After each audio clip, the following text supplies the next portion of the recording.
Marlène et Jean-Claude sommes très heureux de te présenter une émission très spéciale afin de comprendre les faits d'actualité.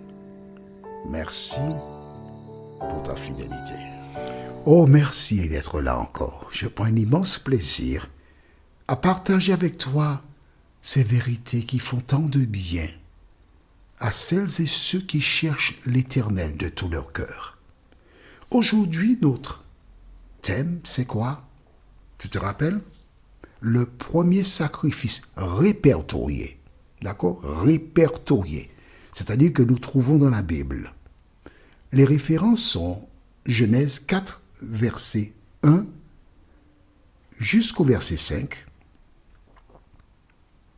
Genèse 4, verset 1 à 5. Et Deutéronome 30, verset 15. Deutéronome 30, verset 15. Sans plus tarder, recherchons la présence du Saint-Esprit.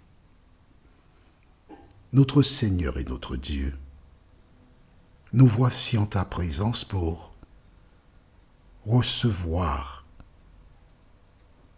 les paroles qui contribuent à notre développement spirituel.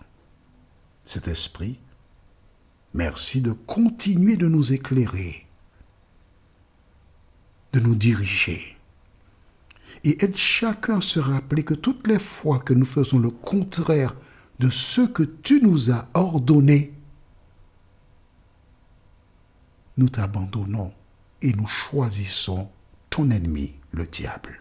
Seigneur, beaucoup de personnes l'ignoraient. Mais tes enfants et celles et ceux qui découvrent la vérité la prennent comme bouclier rempart. Merci de nous entendre et de nous exaucer. Nous t'avons prié. Au nom de Jésus et pour ta gloire éternelle. Amen. Prenons la Bible dans Genèse chapitre 4 et nous lisons à partir du verset 1er. Adam connut Ève, sa femme. Elle conçut et enfanta Caïn. Et elle dit, j'ai formé un homme avec l'aide de l'Éternel. Je m'arrête juste pour t'expliquer. Tu as bien vu le départ, il dit, Adam connut Ève, sa femme, elle conçut et enfanta. Dans la Bible, lorsqu'on parle de connaître, ce verbe signifie avoir une relation intime entre un homme et une femme. En fait, je parle de ce qui est écrit là. En ce temps-là, dans Genèse chapitre 4, Adam connut Ève, donc c'était un homme qui a connu une femme. Maintenant, en 2025, oui, la voie large, eh bien, il y a des hommes qui connaissent des hommes, des femmes qui connaissent des femmes. Rappelle-toi, nous avons vu dans Deutéronome 30, verset 15, vois, je mets aujourd'hui devant toi la vie et le bien, la mort et le mal. Ça, c'est la liberté. Chacun est libre. D'accord? Bien. Maintenant, ce que nous lisons là, dans la Bible, Adam connut Ève et elle enfanta un fils qui s'appelle Caïn. Grande fut sa joie parce qu'elle dit, j'ai formé un homme avec l'aide de l'Éternel. Sa joie fut grande. Pourquoi? Parce que Dieu avait dit à la femme, au chapitre 2, verset 15, je lis pour toi, verset 15, juste parce que, non, pardon, chapitre 3, verset 15. Je mettrai inimitié entre toi et la femme, en ta postérité et sa postérité. Celle-ci t'écrasera la tête et tu lui blesseras le talon. Et je présume que lorsqu'elle a donné vie à Caïn, elle dit, voici celui qui va écraser la tête du serpent pour qu'on en finisse une fois pour toutes. Or, si c'était comme ça aurait été bien, hein? Pas vrai? Nous continuons au même chapitre. Verset 2. Elle enfanta encore son frère Abel. Abel fut berger et Caïn fut laboureur. 2 fils, quel bonheur! Waouh! Le 2 est peut-être le libérateur qui viendra effacer notre péché. Mais ce n'était pas aussi rapide. Alors, verset 3. Au bout de quelque temps, Caïn fit à l'Éternel une offrande des fruits de la terre, et Abel de son côté en fit une des premiers-nés de son troupeau et de leur graisse. L'Éternel porta un regard favorable sur Abel et sur son offrande. On s'arrête ici.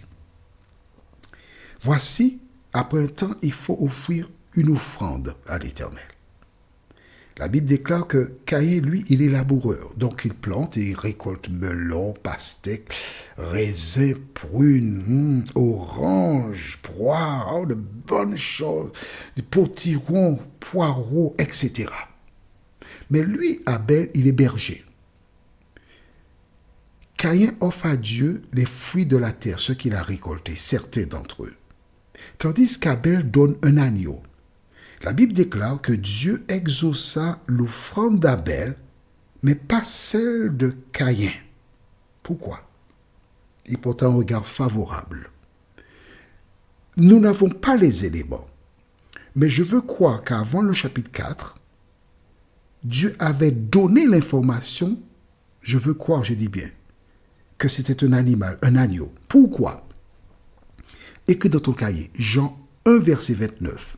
Le lendemain, Jean 1, verset 29, je te dis ça de tête, le lendemain, il vit Jésus et dit, voici l'agneau de Dieu qui ôte les péchés du monde. Quand Abel offrit un agneau, c'était dans la lignée, il annonçait justement que l'agneau de Dieu qui ôte les péchés du monde, c'est Jésus. Et voilà pourquoi tu verras dans l'Ancien Testament beaucoup de sacrifices d'agneaux ou de tourterelles pour ceux qui n'avaient pas les moyens. Donc Caïn avait l'information. Comment Dieu a-t-il agréé l'offrande d'Abel?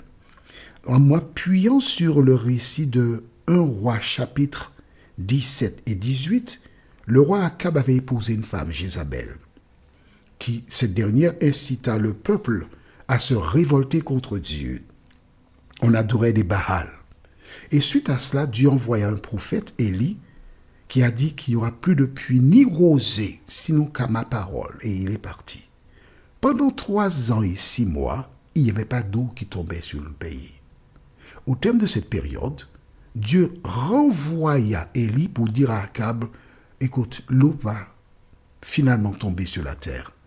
Prenons rendez-vous sur le mont Carmel, tous les prophètes de Baal et d'Astarté, 400 et 450, 850. Et on va donc invoquer notre Dieu. Si c'est Baal, la pluie tombera. Si c'est mon Dieu, l'Éternel, la pluie tombera. Ils sont donc arrivés sur le mont Carmel, et là, que s'est-il passé? Ils ont monté un holocauste d'abord sur de Baal et d'Astarté. Ils ont crié depuis le matin jusqu'à après 12 heures. Rien ne s'est produit. Ensuite, Élie a dressé un autel sur lequel il plaça un animal. Il avait à peine commencé à prier que le feu est sorti du ciel, est descendu, a consommé depuis l'animal le bois, les pierres et l'eau qui avait été versée sur l'animal. Tout ça a disparu, ainsi que de la terre.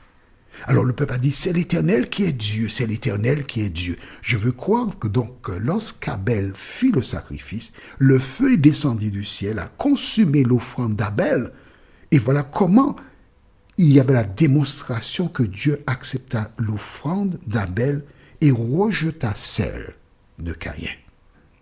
Une fois de plus, nous voyons que Caïn a donné ce qu'il avait envie. Abel a donné ce que Dieu avait demandé. Et Dieu a agréé l'offrande d'Abel. À la lumière de ce texte, toi aussi, fais comme Abel. Ne donne pas ce que tu as envie, donne ce que Dieu a demandé. D'accord? Nous lisons maintenant le verset 5. Mais il ne porta pas un regard favorable sur Caïn et sur son offrande. Caïn fut très irrité et son visage fut abattu. Une fois de plus, il y a le choix entre obéir à la parole de Dieu ou la rejeter. Caïn, il a suivi l'exemple de sa maman et son papa. Il a été séduit. Il a désobéi à la parole. Abel a obéi à la parole. À partir de ce moment, le diable sent qu'il y a un problème. Il réalise qu'Abel a obéi à Dieu. Abel est un danger potentiel. Abel, c'est peut-être lui qui viendra lui écraser la tête.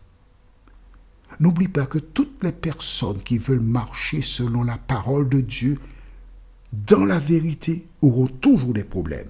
La deuxième référence, c'était dans Deutéronome 30, verset 15, tu te rappelles? Qui dit, « Vois, je mets aujourd'hui devant toi la vie et le bien, la mort et le mal. » Caïn a rejeté la parole de Dieu. Et qu'arrive-t-il quand une personne rejette la parole de Dieu? C'est ce que nous verrons prochainement. La référence, c'est Genèse 4, verset 6.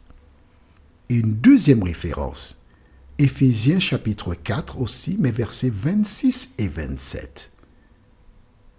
Éphésiens 4, versets 26 et 27. Et Genèse 4, verset 6. Le thème, la colère. En attendant, prions. Notre Seigneur et notre Dieu, merci de nous entendre. Merci de nous accompagner. Merci de nous éclairer. Merci de nous vivifier. Merci de nous rappeler que toutes les fois que tu nous parles, nous devons obéir. En faisant le contraire, nous te rejetons. Seigneur, pardon pour nos choix. Par le passé, nous avons fait ce qui était contraire à la parole. Mais nous sommes heureux parce que tu nous as conservé la vie, afin que nous puissions démarrer sur de nouvelles bases. Merci de nous entendre et de nous vivifier, nous t'en prions. Au nom de Jésus et pour ta gloire éternelle. Amen. Que l'Éternel continue de te bénir et il me tarde de te retrouver. Nous sommes parvenus au terme de notre réflexion. Si d'aventure tu as une question, il te suffit d'envoyer un message par le biais de WhatsApp au numéro suivant, plus 596 696 88 93 93. Et alors Jean-Claude, moi, je me ferai un réel plaisir de répondre à ta question.